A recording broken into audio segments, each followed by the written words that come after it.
how much do you think the branding or the term contributes to, like, the lack of imagination? Because to me, that's like saying this is what we're against, like, get rid of the police budget. But then, like, it is kind of leaving to chance people having to imagine what you're saying here. And I get it. And I think a lot of people make that imaginative leap. But there are a lot of people, the people that were like, "Wow, that's crazy." Blah blah. Do you think?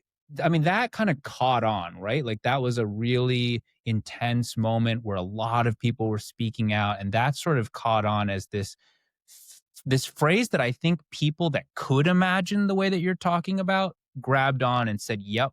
And then to me, it seemed like there were a lot of people that they had that imagination gap and they needed like a bridge or something.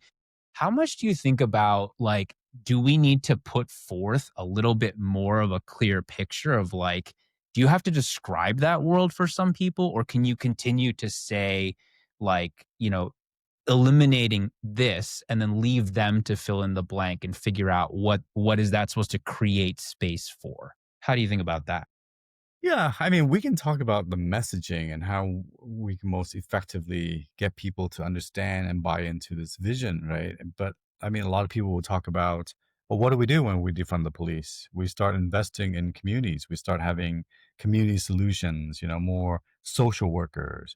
If we can invest this money into stabilizing housing or doing other things and mental health services and other things, then maybe we won't have so much of the problems that we would need the police theoretically to address.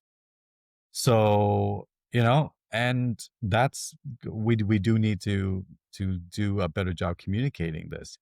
On the other hand, one of the other horsemen is toxic intellectualization, Mhm. which is like our need to constantly, at least on the progressive side of things, constantly talk about and think about and write white paper and do research